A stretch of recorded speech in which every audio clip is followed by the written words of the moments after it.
আমার আল্লাহ পাক সেই সময় বলে, শোন ইবলিস, আমাকে সিজদা করতে রাজি, কিন্তু আদমকে সিজদা করতে রাজি না। সিজদা করার অনুমতি যিনি দিয়েছেন সে কিন্তু আদম নয়, সিজদা করার যে হুকুম দিয়েছেন তিনি হলেন জমিন আসমানের মালিক, সবের মালিক আল্লাহ। তুই আমার হুকুম মানবি কিনা বল। ইবলিস সেদিনে চাপের মধ্যে পড়ে গেল। চাপের মধ্যে পড়ে গিয়ে ইবলিস বলেছিল, আল্লাহ, আদমের থেকে আমি শ্রেষ্ঠ, কারণ আদম হলো মাটির তৈরি আর আমি হলাম আগুনের তৈরি। আমার আল্লাহ বলেছিলেন, ও সব আমি বুঝতে চাই না, আমি একটাই কথা জানতে চাই, তুই আদমকে সিজদা করবি কিনা বল। শেষে যখন ইবলিস ডিসাইড করেছিল আল্লাহ আদমকে আমি সিজদা করব না, আমার আল্লাহ সেই সময় বললেন, ফখরুজ, দূর হয়ে যা, বেরিয়ে যা, আমার কাছে আর কোনো জায়গা পাবি না। তাহলে এত আমল থাকার পরে, এত ইবাদত থাকার পরে একটাই কারণ, তার ভেতরে ছিল অহমিকা, অহংকার। এই অহংকার যাদের ভিতরে ছিল নিশ্চিতভাবে তাদের পতন ঘটেছে। ফেরাউনকে আমার আল্লাহ কি দেয় না, 750 বছর হায়াত দিয়েছিল ফেরাউনকে, লম্বা হায়াত, 750 বছর হায়াত। সেই ফেরাউন, ও বাবাজি আমার ভাইরা, বিশাল সাম্রাজ্যের মালিক হওয়ার পরে আল্লাহকে অস্বীকার করেছিল, নিজেকে রব বলেছিল। তার ভিতরে ছিল মারাত্মক অহংকার। নমরুদ, সাদ্দাত, কারুন, আপনি যেদিকে যান না কেন এই অহংকারী ব্যক্তিগুলোকে আল্লাহ নির্মূল করে দিয়েছে, নাম নিশানা মিটিয়ে দিয়েছে।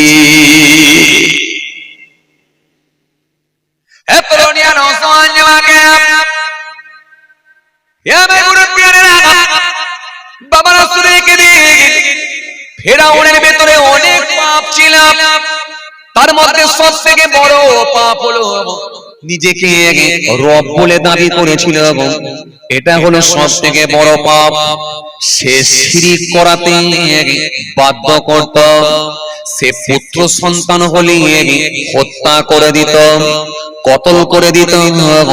পুত্র সন্তান হলে কতল করে দিত, হত্যা করত।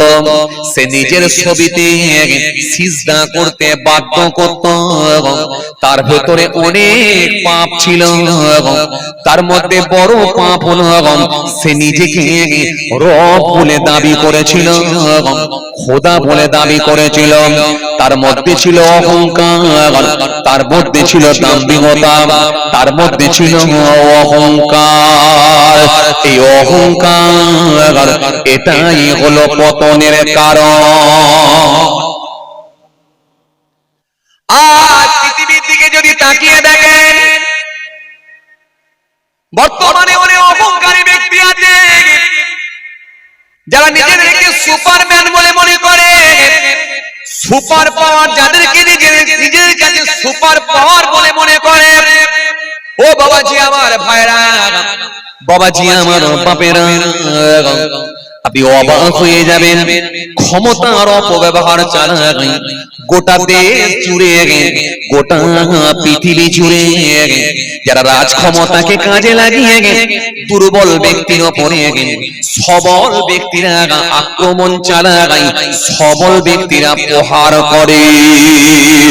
আপনাদের জানা আছে রাজ ক্ষমতাকে কাজে লাগিয়ে দিয়ে নিরীহ মানুষগুলোর ওপরে নির্যাতন চালায়, একটা শ্রেণীর রাজনীতির নেতারা। ও বাবাজি আমার ভাইরা, এর পিছনে তাদের কাছে বড় মাপের অহমিকা ঢুকে আছে। তারা মনে মনে ভাবছে আমরা মনে হয় আর জীবনে হারবো না, আমরা মনে হয় আর জীবনে মরবো না। অথচ আপনি অবাক হয়ে যাবেন, 750 বছর রাজত্ব করল ফেরাউন, এত বড় একজন টপ র্যাঙ্কের বাদশা হওয়ার পরে তাকে আমার আল্লাহ পানিতে ডুবিয়ে ডুবিয়ে পানিতে ডুবিয়ে ডুবিয়ে চুপিয়ে চুপিয়ে মেরে পৃথিবী থেকে ফিনিশ করে দিয়েছিলেন। নাম হলো তার ফেরাউন, রেগে আগুন, লোকটা বড় গরম। হাজরাতে মুসা কালিমুল্লাহ বলেছিলেন আল্লাহর দিকে ফিরে আসো। যখন সে আসলো না, আল্লাহ বলে ও মুসা আর হবে না, পাঠাচ্ছি আমি আল্লাহ ফেরেশতা, পানিতে ডুবিয়ে করব ওকে শায়েস্তা। নাম হলো তার নমরুদ। ইয়ারে অদ্ভুত বেঁচে ছিল 1700। নবী ইব্রাহিম বললেন চলে এসো। যখন সে আসলো না, আল্লাহ বলে ওই ইব্রাহিম আর হবে না, পাঠাচ্ছি আমি আল্লাহ মুসা, এবারই করে দেবো ওকে সোজা। এত বড় নমরুদকে পাওয়ারফুল ব্যক্তিকে আল্লাহ মশা দিয়ে ফিনিশ করে দিয়েছিলেন। কারোকে আমার আল্লাহ জমিনের নিচে ভরে দিয়েছিলেন। সাদ্দাত বাদশা নিজে জান্নাত তৈরি করার পরে জান্নাত দেখার আগে তার মৃত্যু দিয়ে দিয়েছিলেন। সুতরাং এই পৃথিবীর জমিনে দাদাগিরি যারা করেছে তাদের নাম নিশানা অস্তিত্বকে আল্লাহ বিলীন করে দিয়েছেন। ফেরাউনের নাম মুছে দিয়েছেন, মুসা নবীর নাম জিন্দা রেখেছেন, নমরুদের নাম মুছে দিয়েছেন, কিন্তু ইব্রাহিম খলিলুল্লাহর নাম জিন্দা রেখে দিয়েছেন, আবু জাহেলের নাম মুছে দিয়েছেন, কিন্তু আমার আল্লাহ পাক নবী মুহাম্মদ সাল্লাল্লাহু আলাইহি ওয়াসাল্লামের নামকে জিন্দা রেখে দিয়েছে। হে তরুণী নওজোয়ান যুবকেরা, হে আমার মুরব্বিয়ানেরা, বাবারা শুনে রেখে দিন, এই অহংকার, এর নাম হলো অহংকার, তাকাব্বুর। অহংকার এমন একটা পাপ, এমন একটা গুনাহ, ভালো ভালো হাজী সাহেবেরও দেখবেন অহংকারের সঙ্গে যুক্ত, ভালো ভালো নামাজিরাও দেখবেন অহংকারের সঙ্গে যুক্ত, অনেক আলেম দেখবেন অহংকারের সঙ্গে যুক্ত, অনেক পীর দেখবেন অহংকারের সঙ্গে যুক্ত, অনেক পীর সাহেব দেখবেন অহংকারের সঙ্গে যুক্ত, অনেক রোজাদার দেখবেন অহংকারের সঙ্গে যুক্ত, অনেক সুফি দারবেশরাও দেখবেন অহংকারের সঙ্গে যুক্ত। অহংকার মুক্ত জীবন তৈরি করতে পারে না। অহংকার, তাকাব্বুর, অহংকার কারোর ভেতরে ঢুকে আছে, সম্পত্তির অহংকার, পয়সার অহংকার কারোর ভেতরে ঢুকে আছে, পয়সার অহংকার কারোর ভেতরে ঢুকে আছে, দেখবেন সম্মানের অহংকার কারোর ভেতরে ঢুকে আছে, দেখবেন ইলমের অহংকার কারোর ভেতরে ঢুকে আছে, দেখবেন সৌন্দর্যের অহংকার কারোর ভেতরে ঢুকে আছে, দেখবেন বংশের অহংকার কারোর ভেতরে ঢুকে আছে, দেখবেন রক্তের অহংকার কারোর ভেতরে ঢুকে আছে, দেখবেন ইবাদতের অহংকার। এক কথায় অহংকার মুক্ত জীবন তৈরি করা বড় কঠিন হয়ে যায়। এই জন্য অহংকার এত কঠিন জিনিস। এই অহংকার যাদের ভিতরে ঢুকেছিল নিশ্চিত ভাবে সেই মানুষগুলো ধ্বংস হয়ে গিয়েছিল। এই জন্য রাসূলুল্লাহ সুন্দর করে জানিয়েছেন, হাদিস পাকের মধ্যে পাওয়া যায়, আল্লাহ নবী সুন্দর করে জানালেন, হাদিস পাকের মধ্যে পাওয়া যায়, আল্লাহ নবী সুন্দর করে জানালেন, সুন্দর করে আমার নবী হাদিস পাকের মধ্যে বলেন, সুন্দর করে জানালেন।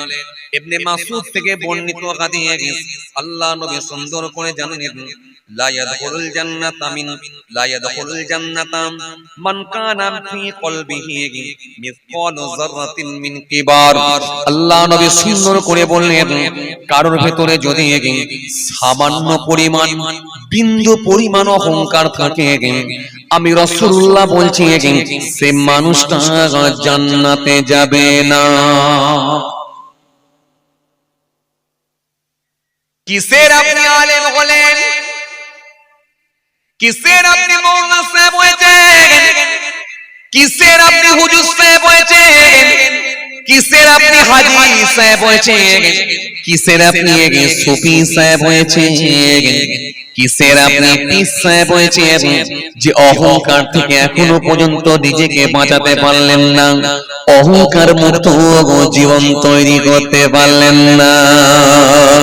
এইজন্য বাবাজি আমার ভাইরা, রাসূলুল্লাহ জানিয়ে দিয়েছেন, সামান্য পরিমাণ, বিন্দু পরিমাণ যদি অহমিকা ঢুকে থাকে, আমি রাসূলুল্লাহ বলছি ওই শরীরটা জান্নাতে যাবে না। কিন্তু আমাদের সমাজে কিছু আলেম আছে, দেখবেন যদি একটু দাওয়াত বেশি হয়, তার ভেতরে দেখবেন একটু অহংকার ঢুকে যায়। আমাদের সমাজে কিছু আলেম আছে, দেখবেন তাদের দ্বারাতে যদি কিছু দিনের খেদমত হয়ে যায়, এরপরও দেখবেন ভিতরে একটা অহমিকা ঢুকে যায়। আমরা এত মাদ্রাসা করেছি, আমরা এত মসজিদ করেছি, আমি এত মক্তব করেছি, এর ভেতরে একটা অহমিকা ঢুকে যায়। আমাদের সমাজে যে কিছু সুফি সাহেব আছে, দেখবেন যদি একটু জিকির করে, নামাজ পড়ে, তাদের ভেতরেও দেখবেন একটা অহংকার ঢুকে যায়। আমাদের সমাজে কিছু হাজী সাহেব আছে, দেখবেন ও বাবাজি আমার ভাইরা, যদি 5 বার হজ করে নেয়, বাইরে বেরোলি যেন মাটিতে পা পড়তে চায় না ভাই। তখন সে নিজেকে ভাবায় আর মনে করে এই এলাকার সব থেকে বেশি যদি হজ কেউ করে থাকে আমি আছি, আমার থেকে বেশি কেউ হজ করে না, হাজি হলাম আমি, বড় হাজি, 5 বার হজ করেছি। এটাও তার ভেতরে অহংকার। এই জন্য সামান্য পরিমাণ যদি অহমিকা ঢুকে যায়, নবী বলছেন ওই শরীরটা জান্নাতে যাবে না, ওই শরীরটা জান্নাতে যাবে না। হাদিসে কুদসির মধ্যে পাওয়া যায়, আল্লাহ রাব্বুল আলামিন বললেন, অহংকার হলো আমার চাদর, যে ব্যক্তিটা ওই চাদর নিয়ে টানাটানি করবে, কাল কিয়ামতের ময়দানে আমি আল্লাহ তার গর্দানকে ছিঁড়ে ফেলবো। হাদিসে কুদসির মধ্যে পাওয়া যায়, আল্লাহ পাক বললেন, অহংকার হলো আমার চাদর, ওই চাদরটা নিয়ে যদি কেউ টানাটানি করে, কিয়ামতের ময়দানে তার গর্দানকে আমি আল্লাহ ছিঁড়ে ফেলবো। কিতাবের মধ্যে পাওয়া যায়, রাসূলুল্লাহ হাদিস পাকের মধ্যে জানিয়েছেন, কাল কিয়ামতের ময়দানে আমার আল্লাহ পাক অহংকারী ব্যক্তিগুলোকে পিপিলিকার ন্যায় জড়া করে দেবেন, পিপিলিকার ন্যায় জমা করবেন অহংকারী ব্যক্তিগুলোকে।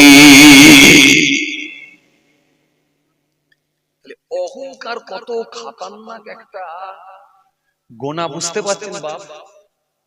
হাদিসে কুদসির মধ্যে বলা হলো, আল্লাহ পাক বলছেন, অহংকার আমার চাদর, যে ব্যক্তিটা ওই চাদর নিয়ে টানাটানি করবে তার গর্দানকে আমি আল্লাহ ছিঁড়ে ফেলবো। ইবনে মাসউদ থেকে বর্ণিত হাদিস এসেছে, রাসূল সাল্লাল্লাহু আলাইহি ওয়াসাল্লাম বলছেন, কি বলছেন, যে কিয়ামতের ময়দানে বিন্দু বিন্দু সামান্য পরিমাণ যদি কারোর ভেতরে অহমিকা থাকে, আমি নবী বলছি ওই শরীরটা জান্নাতে যাবে। অন্য হাদিসে রাসূলুল্লাহ ফের জানিয়ে দিলেন, কিয়ামতের ময়দানে আল্লাহ পাক রব্বুল আলামিন অহংকারী ব্যক্তিগুলোকে পিপিলিকার ন্যায় জমা করবেন। তাহলে বলেন এই অহংকার থেকে আমাদের বাঁচতে হবে কি হবে না? এখন আপনারা বলবেন হুজুর এত গোনা ছিল, অহংকার নিয়ে কেন আপনি হঠাৎ করে ওয়াজ শুরু করলেন? হ্যাঁ, অহংকার নিয়ে আমি এই জন্যই ওয়াজ শুরু করলাম, এটা কি আজকে টপিকের মধ্যে, আমি এটা কি আজকে টপিক হিসাবে তৈরি করলাম এই কারণে, অহংকার দেখছি ভালো ভালো লোকের ভেতরে দেখা যাচ্ছে।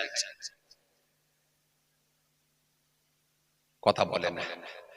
একটা লোক যে ধর্ম ভালো করে করে না, তার বাড়িতে বন্ধন আছে, মেনে নিয়েছি। একটা লোক যে লোকটা ধর্ম ভালো করে করে না, তার বাড়িতে বেপরদা হয়ে ঘুরে বেড়াচ্ছে, মেনে নিয়েছি। একটা লোক যে ব্যক্তিটা ধর্ম ভালো করে করে না, সে মিথ্যা কথার উপরে পণ্য বিক্রি করছে, মেনে নিয়েছি। একটা লোক যে ধর্ম ভালো করে করে না বা ভালোভাবে জানে না, সেই লোকটা সুদের সঙ্গে সম্পৃক্ত হচ্ছে, এটা মেনে নিয়েছি। কিন্তু অহংকার এমন একটা গুনাহ, এত বড় একটা ভয়ঙ্কর পাপ, এটা জানার পরেও ভালো ভালো আলেমের ভিতরে দেখছি অহংকার ঢুকে বসে আছে। ভালো ভালো হাজী সাহেবের ভিতরে দেখছি অহংকার ঢুকে বসে আছে। ভালো বংশের মানুষ বলে নিজেকে দাবি করছে, তাদের ভিতরে দেখছি অহংকার ঢুকে বসে আছে, যেন জমিনে পা পড়তে চায় না। কথা কিছু বুঝতে পারছেন? কেন? খুব ভালো ভালো ব্যক্তি যাদেরকে আমরা মনে করি, তাদের ভেতরে অহমিকা ঢুকে বসে আছে। এই জন্য আমি অহংকার থেকে আজকে টপিক হিসাবে তৈরি করলাম।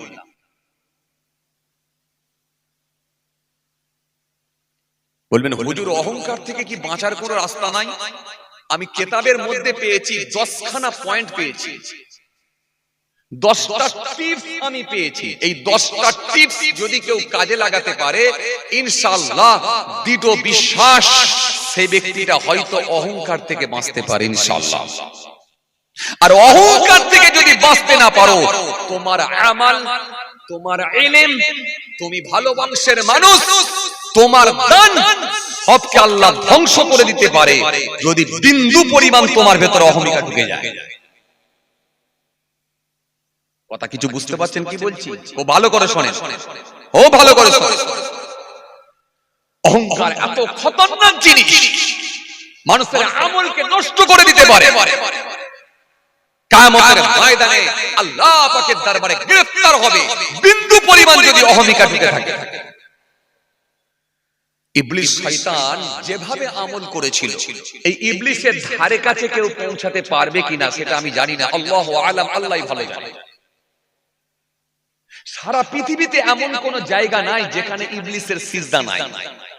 ইবলিস, তার বাপের নাম হলো খব্বিস, মায়ের নাম হলো নীলবিস, বেটার নাম হলো ইবলিস, জন্ম হলো জাহান্নামের আগুনে। এই ইবলিস শয়তান, আপনারা জানেন এই পৃথিবীর জমিনে আল্লাহ মানব জাতি আর জিন জাতিকে আল্লাহ পৃথিবীর জমিনে প্রেরণ করেছে। এই মানব জাতিকে আল্লাহ পাঠানোর আগে যখন জিন জাতিকে পাঠিয়েছিলেন, জিন জাতি পৃথিবীর জমিনে এমন ভাবে ছড়িয়ে পড়েছিল, অন্যায়, অত্যাচার, মেরে নেওয়া, হিংসা, খুন খারাপি, এত অন্যায় তারা এই পৃথিবীর জমিনে রাহাজারি এত বাড়িয়ে দিয়েছিল।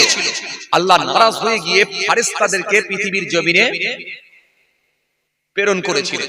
ওরে আল্লাহ পাক হুকুম দিয়েছিলেন জিনেদেরকে পিটিয়ে মেরে ফেলো, তাড়িয়ে দাও। জিনেদেরকে যখন পেটাতে শুরু করলো, জিনেদেরকে যখন তাড়াতে শুরু করলো, জিনেদের ভিতরে একটা বাচ্চাকে পেয়েছিল যার নাম হলো ইবলিস। এই ওয়াজ আপনাদের জানা। ইবলিস তার যে নম্রতা, তার যে ভদ্রতা, তার যে বিনয়ী, তার যে মুখের মিষ্টতা, ফেরেশতারা তার আচরণে মুগ্ধ হয়ে গেল। মুগ্ধ হয়ে গিয়ে বলেছিল, মালিক, জিনেদের ভেতরে একটা বাচ্চা পাচ্ছি, তার নম্রতা, তার ভদ্রতা, তার মধ্যে শিষ্টাচার যথেষ্ট ভালো লেগেছে আমাদের। আল্লাহ, আমরা চাইছি একে একটু আসমানে নিয়ে যেতে, যদি আপনি হুকুম দেন তো আসমানে নিয়ে যাব। আল্লাহ বলে, আপত্তি নেই, তো আসমানে নিয়ে এসো। এই জিনেদের বাচ্চার ভেতরে ইবলিসকে যখন আসমানে নিয়ে যাওয়া হয়েছিল, ইবলিস প্রথম আসমানে যাওয়ার পরে এত বেশি তার ইবাদত বাড়িয়ে দিয়েছিল। দ্বিতীয় আসমানে যাওয়ার সুযোগ পেয়েছিল, ইবাদত আরো বাড়িয়ে দিয়েছিল। তৃতীয় আসমানে যাওয়ার সুযোগ পেয়েছিল। এক পর্যায়ে সে এমন জায়গায় পৌঁছে গেল যে আল্লাহ পাক রব্বুল আলামিন তাকে জি, তিনি এত বেশি ইবাদত করে ফেলেছিল, ফেরেশতারা আল্লাহর কাছে বলেছিল, আল্লাহ এত বেশি ইবাদত করছে, তার থেকে আমাদেরকে অনেক কিছু শিক্ষা গ্রহণ করা দরকার। আল্লাহ পাক যদি হুকুম দেন তাহলে তার কাছ থেকে আমরা কিছু শিক্ষা গ্রহণ করতে চাই। আল্লাহ পাক রব্বুল আলামিন এই কথাকেও মেনে নিয়েছিলেন, সমর্থন করেছিলেন, করে ফেরেশতাদের ওস্তাদ বানিয়েছিলেন, যাকে মুআল্লিমুল মালাকুত বলা হয়। এই ওয়াজও আপনাদের জানা আছে। কিন্তু সেই ইবলিস ফেরেশতাদের ওস্তাদ হয়ে যাওয়ার পরেও সেই ইবলিসকে বিতাড়িত করা হলো কটা। কথা বলছেন না কেন? একটু বলেন বাপ, একটু কথা বলেন। আমি বেশি সময় আলোচনা করব না, রাত হয়ে গেছে, আপনাদের ঘুম পাচ্ছে, বুঝতে পেরেছি। কটা কারণে বিদায় করা হয়েছিল? একটাই কারণ। কি? তার ভেতরে ওয়াহমিকা ছিল, আদমকে সিজদা করব না। এই ওয়াজ আপনাদের জানা আছে। আর মনের খবর কেউ জানুক আর নাই জানুক, একজন জানে, তিনি কে? জোরে বলতে হবে, আল্লাহ। তিনাকে লুকানোর কোনো সুযোগ না। আপনি ভিতরে কি ভাবছেন, আপনার ভাবনাটা, আপনার মনের কথাটা, আপনার ভিতরের কথাটা আল্লাহ পাক বলছেন আমি জানি। জোরে বলবেন না সুবহানাল্লাহ। তাহলে আপনি দরবেশি চেহারা নিয়ে, বড় দাড়ি নিয়ে, বড় চেহারা নিয়ে, বড় রুমাল নিয়ে যদি মানুষকে ধোঁকা দেওয়ার চেষ্টা চালান, আপনার ভিতরে যে আপনি কি কৌশল অবলম্বন করেছেন বা কি কৌশল এঁটেছেন, সেটা কেউ জানুক আর নাই জানুক, সেটা কিন্তু রব্বুল আলামিন আল্লাহ তিনি জানেন। তিনাকে লুকানোর কোনো জায়গা না। এই জন্য সব থেকে বেশি প্যাঁচের লোক যারা হবে, তারা বেশি আল্লাহর কাছে ধরা খাবে। প্যাঁচের লোককে কিন্তু আল্লাহ ছাড়বে না। প্যাঁচের লোক বোঝেন আপনারা? কথা বলেন না। প্যাঁচের লোক বোঝেন? গ্রাম কমিটি যখন বসবে, সালিসি বসবে না, এলাকার নেতা এসে বলবে, যাক যাক বাবু কি করবি, গরিব মানুষ একটা ভুল করে ফেলেছে, ছেড়ে দে, যা হয়েছে হয়েছে, ছেড়ে দে। তাহলে ঠিক আছে, গরিব মানুষটার মুখে হাসি ফুটে গেল, যাক ভুল করে ফেলেছি, আমার দাদা কত ভালোবাসে, বললো ছেড়ে দিয়ে চলে যা। ছেড়ে দিতে বললো, যখন বলে যে ছেড়ে দে, সবাই ছেড়ে দিয়েছে। আবার পঞ্চায়েতে গিয়ে কর্মীদেরকে শিখিয়ে দিল, ছেড়ে কি দিবি রে, আছলা বাঁশ দিয়ে দে। কথা বলে না, ছেড়ে কি দিবে রে, আছলা বাঁশ দিয়ে দে। পরে আবার শোনা যাচ্ছে পঞ্চায়েতে আসবে, তোমার বিচার আছে। সেই লোকটা বলে সব বোনাস করেছে, সেদিনে বললো ছেড়ে দে, আবার আজকে বলছে ফের পঞ্চায়েতে আসবি, বিচার আছে। মানে কোন রকমে কষ্ট করে ফের সেই নেতা বাবুর সঙ্গে দেখা করলো। দেখা করে বললো, বাবু আপনি তো বলেছিলেন ছেড়ে দিতে, আমাকে ফের ডাক করেছে ওরা। আমি তো বারণ করলাম সেদিনে, এরকম তো হওয়ার কথা নয়। আচ্ছা ঠিক আছে, ব্যাপারটা দেখছি। এই যে ব্যাপারটা দেখছি, তার মানে সবই জানে। এ হচ্ছে ওদিকেও খেলছে, এদিকেও খেলছে, এরা হচ্ছে প্যাঁচের লোক। এই প্যাঁচের লোক কিন্তু আজকের দিনে অনেক বেশি। কথা বলে না, কথা বলছেন না কেন? এই প্যাঁচের লোক যত বেশি হবে, তত বেশি কিন্তু মার খাবে, মারের ডোজ কিন্তু তত বাড়বে। ডোজ বোঝেন তো আপনারা? ট্যাবলেট খান আপনারা? এই কথা বলেন, জট্টর হলে, পেটে পায়খানা হলে, পাতলা পায়খানা হলে, পেটে যন্ত্রণা হলে মাঝে মাঝে আপনারা ট্যাবলেট খান তো নাকি? কথা বলছেন না কেন? হ্যাঁ, ডাইজিন খান, তারপরে আপনারা কি বলে প্যারাসিটামল খান, এগুলো সব দেখেছেন তো? 650, 850, 1220, এই যে পাওয়ার, এই যে 450, এই যে 320, এই যে পাওয়ার বাড়াচ্ছেন না, এই যে ডোজ, এই ডোজ কিন্তু মারের ডোজও কিন্তু ফেরেশতারা বাড়িয়ে দেবে যত বেশি প্যাচের লোক হবে। কথা কিছু বুঝতে পারছেন বাপ? চলেন আলোচনা যেখান থেকে ছাড়ছি আবার সেদিকে আসছি ফিরে। তাহলে ইবলিস শয়তানকে আল্লাহ বিতাড়িত করেছিলেন একটা কারণে, কারণ তার ভেতরে ছিল অহংকার। সে বলেছিল আল্লাহ আপনাকে সিজদা করতে রাজি, কিন্তু আদমকে সিজদা করতে রাজি না।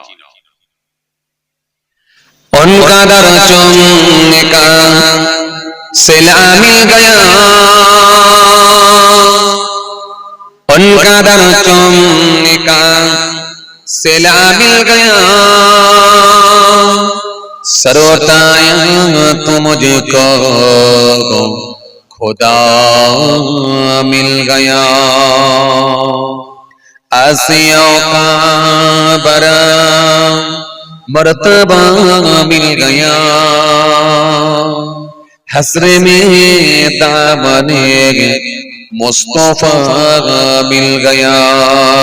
अल्लाहुम्मा सल्ली আলা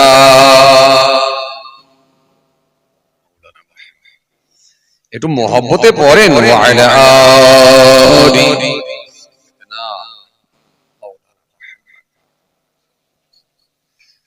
যখন জনম তুমি নিয়েছিলে ববে তুমি মাত্র কেঁদেছিলে হেসেছিল সবে এমন জীবন হবে করিতে গঠন মরণে হাসিবে তুমি কাঁদিবে ভুবন আল্লাহুম্মা সাল্লি আলা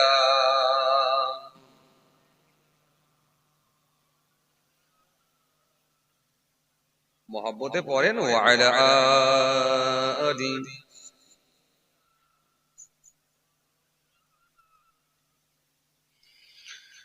महबूब की महफिल को महबूब सजाती है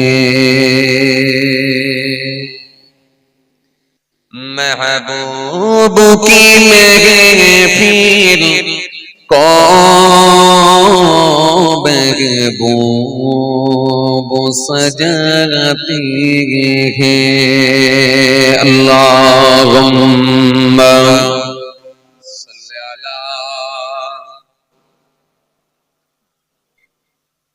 वला अली सय्यदना मौलाना मुहम्मद सल्लल्लाहु अलैहि वसल्लम।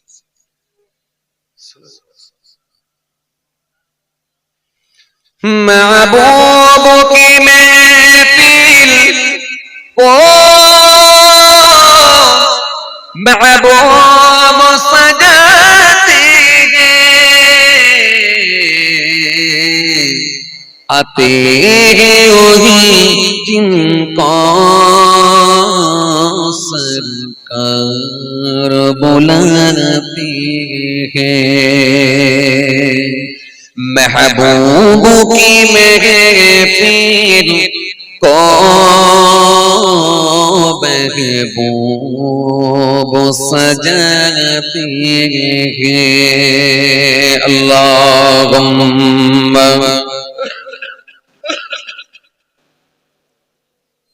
এটা সিরিঞ্জ দিতে হবে ওয়ালা আলি সাইয়্যিদিনা মাওলানা মুহাম্মদ जिनका बली दुनिया में कोई भी नहीं वाले उनको भी मेरे आका सीने से लगाते हैं महबूब की महफिल को महबूब सजाते हैं महबूब की महफिल को महबूब सजाते हैं आते हैं वही जिनको सरकार बुलाते हैं आते हैं वही जिनको सरकार बुलाते हैं अल्लाहुम्मा सय्यदना मौलाना मुहम्मद मोहब्बते पढ़ेन व अला आलि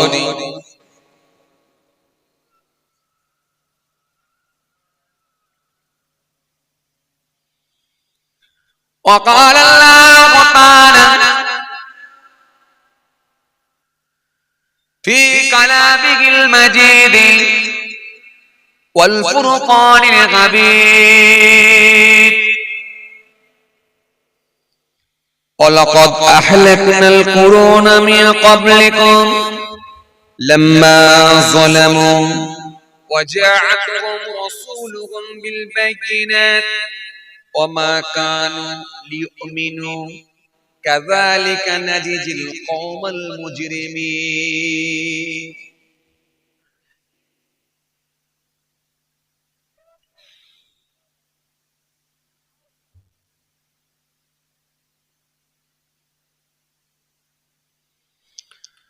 وقال النبي صلى الله عليه وسلم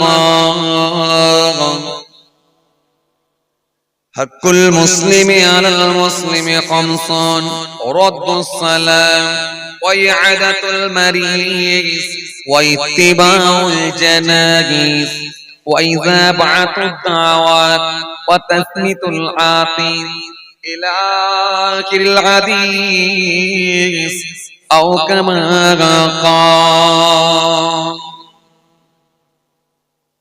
प्यारे हाज़िरान मजलिस সদীয় দিনদার ইমানদার পরেজগার মুত্তাকি বয়োজ্যেষ্ঠ আল্লাহওয়ালা প্রবীণ মানুষেরা আজকের মাহফিলে বসে থাকা নামাজি রোজাদার দিনদার খোদা ভীরু আল্লাহওয়ালা মানুষেরা আজকের মাহফিলে বসে থাকা বয়োজ্যেষ্ঠ প্রবীণ মানুষেরা আমার পিতৃতুল্য বাবেরা আজকের মাহফিলে বসে থাকা আমাদের ঘরের সন্তানেরা আমার ছোট ছোট ভাই বোনেরা আজকের মাহফিলে আগত বিশিষ্ট ব্যক্তিরা নামাজি রোজাদার দিনদার খোদা ভীরু আল্লাহওয়ালা মানুষেরা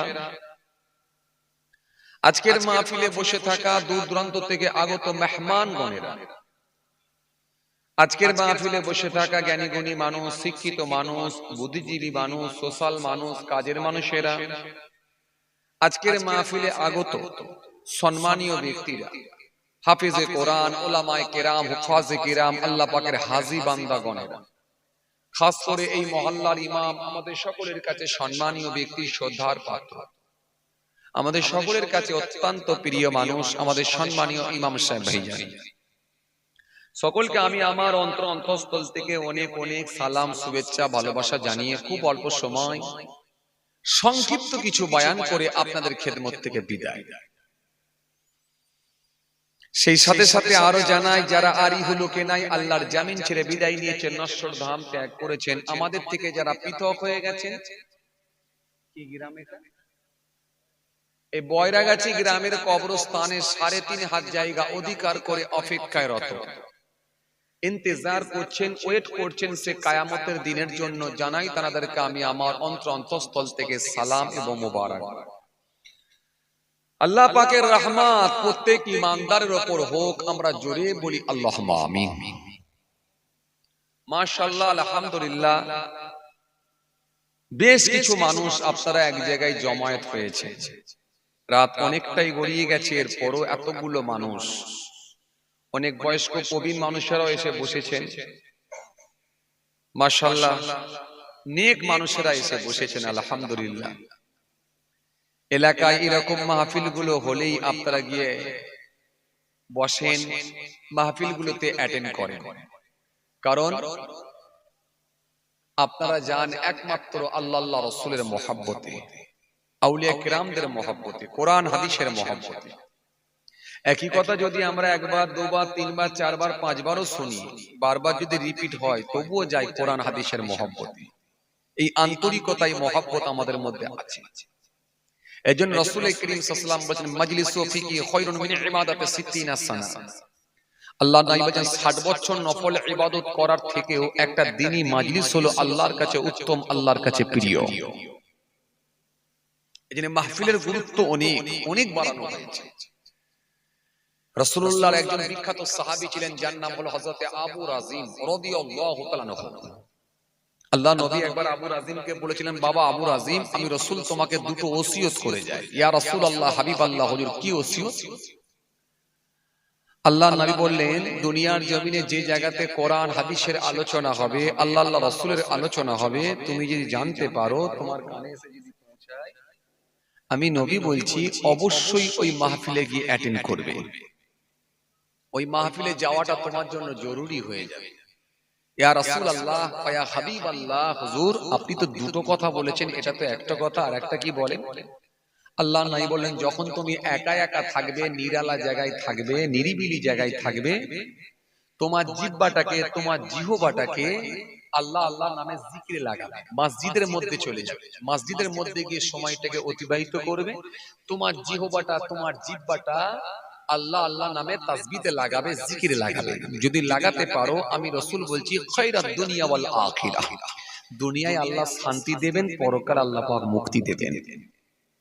একটু মহব্বতে সুবহানাল্লাহ বলবেন না? তাহলে নবী শিখিয়েছেন, তার মধ্যে আমরা একটা জায়গা পেয়ে গেছি, এই মাহফিল। এখানে কোন ব্যক্তি কেন্দ্রিক কাউকে আক্রমণ করা হয় না, ব্যক্তি কেন্দ্রিক কাউকে কটাক্ষ করা হয় না, কোন রাজনীতি নিয়ে আলোচনা করা হয় না, কারো বিরুদ্ধে সমালোচনা করা হয় না। এখানে যতক্ষণ আলোচনা হবে আল্লাহ আল্লাহ রাসূলের কথাই হবে, আউলিয়া কেরামদের কথা হবে। এই জন্য এই মাহফিল দেওয়া, আর এই জন্য মাহফিলেতে আসা। মাশাআল্লাহ, আলহামদুলিল্লাহ। গত কিছুদিন আগে আপনাদের এই পাশাপাশি প্রোগ্রাম এসেছিলাম নেওরা দিঘির ধার।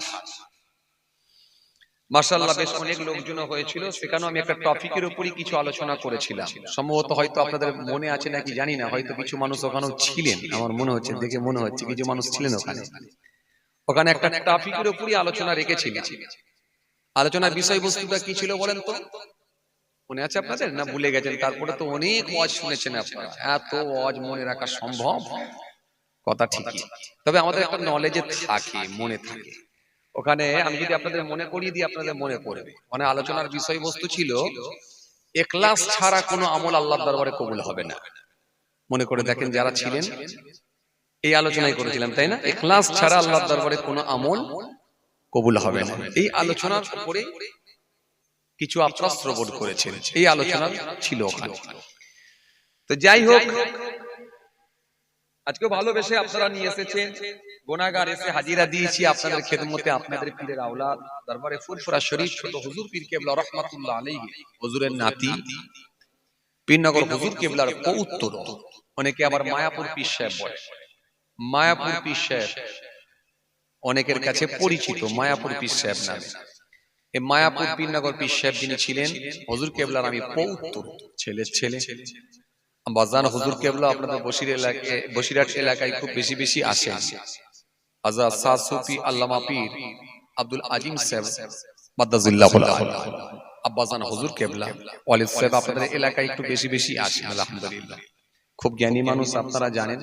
ছোট হুজুর কেবলার জামাই, পীরনগর হুজুর কেবলার বড় সাহেবজাদা, বর্তমান বয়োজ্যেষ্ঠ হুজুর কেবলা আব্বাজান, এবং হরিণখোলা পীরনগর নওয়াবিয়া সিনিয়র মাদ্রাসা, যে মাদ্রাসা ফাজিল সেনসান মাদ্রাসা, ওই মাদ্রাসা শেখুল হাদিস ছিলেন আব্বাজান, হাদিস পড়াতে, হাদিসের দার্স দিতেন। তো যাই হোক, আপনারা কম বেশি সকলেই চেনেন আমাকে, জানেন। ছোট মানুষ, আপনাদের ছেলে, আপনাদের ভাই। আল্লাহ নিয়ে এসেছেন, ভালোবেসে আপনারা ডাকেন, এসে হাজিরা দিন। ভালোবাসার টানে তো আজকে এসে হাজিরা দিয়েছি। অল্প সময় সংক্ষিপ্ত কিছু বয়ান করে আপনাদের খেদমত থেকে বিদায়। কোরআন শরীফের মধ্যে আল্লাহ রাব্বুল আলামিন সুন্দর করে জানিয়েছেন, ইনতাজিতানিবু কাবাইরা মা তুনহাউনা আনহু নুকাফিরু আনকুম সাইয়্যাতিকুম ওয়া নুদখিলুকুম মুদখালান কারীমা। আল্লাহ রাব্বুল আলামিন কোরআনে কারীমের মধ্যে স্পষ্ট ঘোষণা দিয়ে বলেন, বান্দা তোমরা যদি বড় গুনাহ থেকে বেঁচে থাকতে পারো, বড় গুনাহগুলো থেকে যদি পরহেজ করতে পারো, আমি তোমাদের ছোট গুনাহগুলোকে ক্ষমা করে দিয়ে মাফ করে সম্মানজনক স্থানে তোমাদেরকে প্রবেশ করাবো। একটু জোরে বলবেন না? এই বড় গোনা আর ছোট গোনা, গোনা থেকে কিন্তু কেউ মুক্ত নয়। গোনা সবাইরই আছে, কম আর বেশি। আর গোনাগারদের মধ্যে ওরাই উত্তম যারা নিজেদের গোনার কথা মনে করে আল্লাহ পাকের দরবারে চোখের পানি ছেড়ে কেঁদে কেঁদে মাফ চেয়েছে, আল্লাহর কাছে সারেন্ডার হয়েছে, আল্লাহর কাছে ফিরে এসেছেন, অনুতপ্ত হয়েছে। এই যে সারেন্ডার হওয়া, এটাকে আল্লাহ বড় পছন্দ করে। এই ব্যক্তিগুলোকে আল্লাহ ভালোবাসে। যে ব্যক্তি রাতের অন্ধকারে মাবুদের কাছে চোখের পানি ছেড়ে কেঁদেছে, হাত তুলেছে, মাবুদ তুমি ক্ষমা করে দাও। দুনিয়ার মানুষ জানতে পারে না, একমাত্র সে জানে, আর তার মালিক আল্লাহ তিনি জানেন। এই ব্যক্তিটাকে আল্লাহ বড় পছন্দ করে। আল্লাহ রাব্বুল আলামিন এই আয়াতের মধ্যে বললেন, কি বললেন? বান্দা তোমরা বড় গুনাহগুলো থেকে বিরত থাকো, বড় গুনাহ থেকে তোমরা পরহেজ করো, তোমাদের ছোট গুনাহগুলোকে আমি আল্লাহ মাফ করে দিয়ে সম্মানজনক স্থানে প্রবেশ করাবো। তাহলে বড় গুনাহগুলো থেকে আমাদের বেঁচে থাকতে হবে। বড় গুনাহ কি? কাবিরা গুনাহ, যেগুলোকে আমরা জানি কাবিরা গুনাহ। ছোট গুনাহ কি? ছোট গুনাহ হলো সাগীরা গুনাহ। এই ছোট গোনা আর বড় গোনা মোটামুটি আমাদের জানা আছে, তবে মনে রাখবেন এই বড় গোনা আর ছোট গোনা আমি একটা কিতাবের মধ্যে দেখছিলাম কম বেশি প্রায় কম বেশি প্রায় 88 থেকে 90টার কাছাকাছি খালি আমি কাবিরা গোনা পেয়েছি, আর সাগিরা গোনা 137 থেকে 40টার কাছাকাছি আমি সাগিরা গোনা পেয়েছি। তার মানে গোনা এমন ভাবে ছড়িয়ে আছে, এই গোনা থেকে নিষ্কৃতি পাওয়া বড় টাফ, বড় কঠিন। আল্লাহ পাক রব্বুল আলামিন এই আয়াতের মধ্যে বললেন বড় গোনা থেকে তোমরা বেঁচে থাকো, তোমাদের ছোট গুনাহগুলোকে আমি আল্লাহ ক্ষমা করে দেবো। আল্লাহ ইচ্ছা করলে ক্ষমাও করে দিতে পারে। বড় গুনাহ কি, যেমন আপনাদের সামনে আমি 2-5টা বলছি, ভালো করে বুঝবার চেষ্টা করেন। যেমন নামাজ ছেড়ে দেওয়া, এটা হলো কাবিরা গুনাহ। মা বাপের অবাধ্য সন্তান, এটা হলো কাবিরা গুনাহ। ইচ্ছাকৃতভাবে বেটা ছেলে মেয়ে ছেলের বেশ ধারণ করা, মেয়ে ছেলে বেটা ছেলের বেশ ধারণ করা, এটা হলো কাবিরা গুনাহ। বুঝে এলো আপনাদের? বেটা ছেলে মেয়ে ছেলের বেশ ধারণ করা। অনেক পুরুষ মানুষ আছে দেখবেন বুলেট গাড়ি চালাচ্ছে, বিশাল চেহারা, চুলগুলো বড় বড়, এই পিছনে একটা খোপা করেছে। খোপা না কি বলে, যেগুলো মেয়েরা করে গো, কি বলে বলেন না, নামটাম বলছেন না কেন আপনারা? আমি কি সব বলতে পারি নাকি? কি বলে এটাকে, খোপা না কি বলে? হোপা, এটা হোপা, ফোপা, ফোপা, খোপা। যাই হোক, খোপা না ফোপা কি বলছে চাচা? না হোপা। হোপা তো আবার একটা সবজি আছে। হ্যাঁ,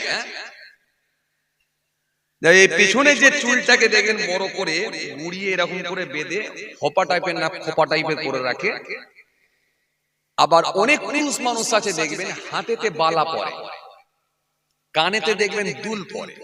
আসলে এইগুলি কিন্তু মহিলাদের অনুকরণ করা বা মহিলাদের অনুসরণ করা, এটা হচ্ছে কাবিরা গুনাহ। আর যে মহিলাগুলো পুরুষদের বেশ ধারণ করে, তার মানে এটা তো আপনাদের সামনে একেবারে খুব কমন হয়ে গেছে। আজকে 100টার ভেতরে তো 80টা মহিলা প্যান্ট শার্ট পরে ঘুরে বেড়াচ্ছে, বিশেষ করে শহর এলাকায় সব দেখতে পাচ্ছি। এই যে গেঞ্জি প্যান্ট পরে ঘুরে বেড়াচ্ছে, টি শার্ট পরে ঘুরে বেড়াচ্ছে, পুরুষের মতো চুল কাটিং দিয়েছে, এই পুরুষের বেশ ধারণ করা, এটাও কিন্তু কাবিরা গুনাহ। বেটা ছেলে স্বর্ণ ব্যবহার করা, এটা হলো কাবিরা গুনাহ। রেশম ব্যবহার করা, এটা হলো কাবিরা গুনাহ। মা বাপের সঙ্গে খারাপ আচরণ করা, এটা হলো কাবিরা গুনাহ। রোজা ছেড়ে দেওয়া, এটা হলো কাবিরা গুনাহ। ইচ্ছাকৃতভাবে পরনের কাপড়টা গাঁটের নিচ পর্যন্ত ঝুলিয়ে পড়া, এটা হলো কাবিরা গুনাহ। ইচ্ছাকৃতভাবে নিজের পরনের কাপড়টা গাঁটের নিচ পর্যন্ত ঝুলিয়ে পড়া, এটা হলো কাবিরা গুনাহ। মিথ্যা বলা, এটা হলো কাবিরা গুনাহ। সুদ খাওয়া, এটা হলো কাবিরা গুনাহ। ঘুষ নেওয়া, এটা হলো কাবিরা গুনাহ। জুয়া খেলা, এটা হলো কাবিরা গুনাহ। শরীয়তের হুকুম ছাড়া কতল করা, এটা হলো কাবিরা গুনাহ। তো এইভাবে কম বেশি প্রায় 88 থেকে 90 কি 92টার কাছাকাছি খালি কাবিরা গুনাহ। তাহলে কত কাবিরা গুনাহ আছে বুঝতে পারছেন? কথা বুঝে যাচ্ছে কি বলছি? একবার ইত্যাদি অগণিত। আরে আমার নলেজেই, খালি আমার নলেজেই পড়েছে, আমার নলেজে আছে, আমার দৃষ্টিতে আমি কিতাব থেকে পেয়েছি কম বেশি প্রায় 90টা কি 92টার কাছাকাছি খালি কাবিরা গুনাহ। আর 137 থেকে 40টার কাছাকাছি খালি সাগিরা গুনাহ। তার মানে গুনাহ এর থেকেও বেশি হতে পারে, আরো হয়তো আমার নলেজের বাইরে। তার মানে এত গুনাহ, এই গুনাহ থেকে নিষ্কৃতি পাওয়া বা নিজেকে বাঁচানো খুব টাফ ব্যাপার, খুব কঠিন ব্যাপার, খুব কঠিন ব্যাপার। এর ভেতরে কিছু গুনাহ আছে, খুব ভালো করে শুনুন, সবাই কিন্তু করে না। কিছু গুনাহ, যেমন সুদ কিন্তু সবাই খায় না, কিছু মানুষ খায়, কিছু মানুষ খায় না। যেমন মদ, কিছু মানুষ খায়, কিছু মানুষ খায় না। যেমন জুয়া, কিছু মানুষ খেলে, কিছু মানুষ খেলে না। যেমন নিজের পরিবারকে বেপরদা করে মহিলা সমিতির হেড বানিয়ে দেওয়া, কিছু মানুষ করে, কিছু মানুষ করে না। যেমন কিছু মানুষ আপনার কি বলে বাড়িতে বন্ধন করে, কিছু মানুষ করে, কিছু মানুষ করে না। যেমন কিছু মানুষ আছে মিথ্যা কথার উপরে পণ্য বিক্রি করে, আবার কিছু মানুষ আছে মিথ্যা কথার উপরে পণ্য বিক্রি করে না। তো এক কথায় এই সমস্ত গোনা থেকে কিছু মানুষ কিন্তু নিষ্কৃতি পেলেও কিন্তু গোনামুক্ত জীবন তৈরি করা এটা কিন্তু বড় কঠিন ব্যাপার। কেন? কিছু গোনা এমন কমন গোনা আছে, কমন গোনা যেগুলো দেখবেন সকলের ভেতরেই ঢুকে আছে কম বেশি।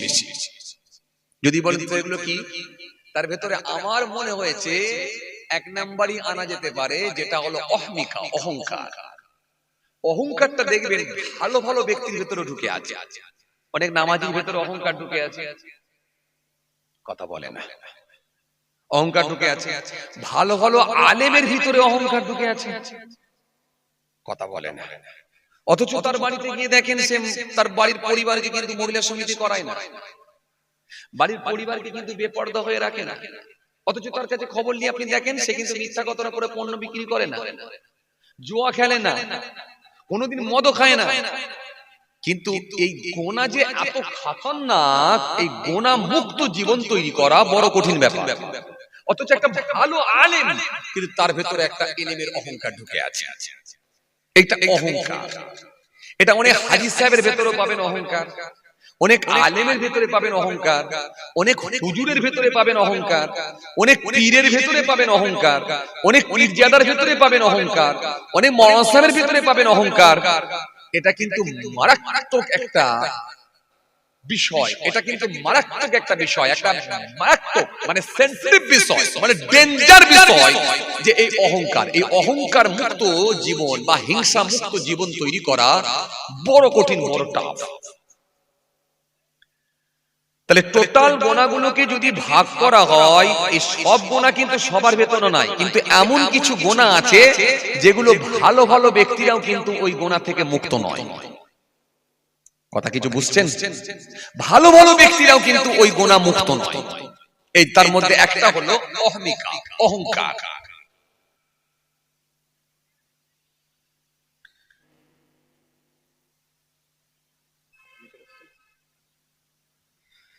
ছেড়ে দিলাম, আল্লাহ যদি ফের কোন সুযোগ দেয় ইনশাআল্লাহ আলোচনা হবে।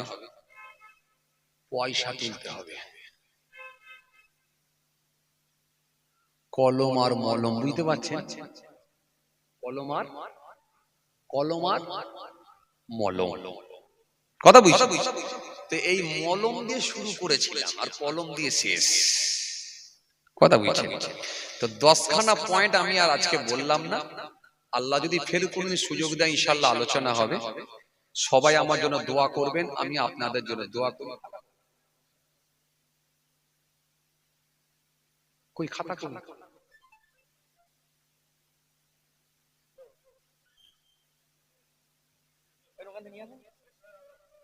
এই না, আর নয়, থাক থাক, তাড়াতাড়ি ছুটি দিয়ে দেয়া ভালো। আবার পরে ইনশাআল্লাহ তাড়াতাড়ি ছুটি দিয়ে দেয়া ভালো। আপনাদের দানে তো এই মাহফিলগুলো চলে, মাশাআল্লাহ, আপনাদের দানে তো এই মাহফিল চলে। আবার পরে হবে ইনশাআল্লাহ, আপনাদের দানে তো এই মাহফিল চলে, আলহামদুলিল্লাহ। আল্লাহ যদি ফের কোন সুযোগ দেয় ইনশাআল্লাহ আলোচনা হবে। সবাই আমার জন্য দোয়া করবেন, আমি আপনাদের জন্য দোয়া করি। তো বাবাজি, আমার ভাইরা, আজকে যে টপিক ছিল, আজকে যে পাঠ ছিল, সেটা হলো অহমিকা, অহংকার, তাকাব্বুর। এটা নিয়ে আমি আলোচনা করতে চলেছিলাম, আরো কিছুটা হয়তো আলোচনা করতাম। তো যাই হোক, যেহেতু চাঁদাপত্র ব্যাপার মানে বুঝতেই পাচ্ছেন, যাই হোক, অসমাপ্ত বক্তব্যকে সমাপ্তির দিকে আগিয়ে দিলাম। আল্লাহ যদি ফের কোন সুযোগ দেয় ইনশাআল্লাহ আলোচনা হবে। সবাই আমার জন্য দোয়া করবেন, আমি আপনাদের জন্য দোয়া করি। যাই হোক,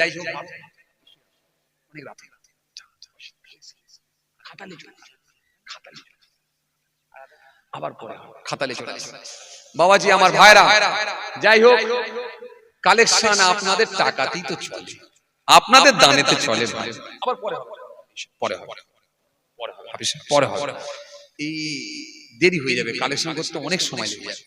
যাই হোক বাবাজি, আমার ভাইরা, আল্লাহ যদি ফের কোন সুযোগ দেয় ইনশাআল্লাহ আলোচনা হবে। সবাই আমার জন্য দোয়া করবেন, আমি আপনাদের জন্য দোয়া করি। মাশাআল্লাহ প্রতি বছরই আপনারা দান দেন। চলে আসেন, খাতা উপরে নিয়ে চলে আসেন, উপরে নিয়ে আসেন। মাশাআল্লাহ আলহামদুলিল্লাহ। যাই হোক বাবাজি, আমার ভাইরা সবাই আমার জন্য দোয়া করবেন, আমি আপনাদের জন্য দোয়া করি। মাশাআল্লাহ প্রতি বছরই আপনারা দান দেন, আর আপনাদের দানেতেই, আপনাদের সহযোগিতাতেই তো এই সভাগুলো চলে। কথা বুঝে আসছে? মাশাআল্লাহ আলহামদুলিল্লাহ। যাই হোক সবাই আমার জন্য দোয়া করবেন, আমিও আপনাদের জন্য দোয়া করি। মাশাআল্লাহ। যাই হোক আজকের আলোচনার বিষয়বস্তু যেটা ছিল ওয়াহদিকা, টাকা। কথা বুঝে আসছে?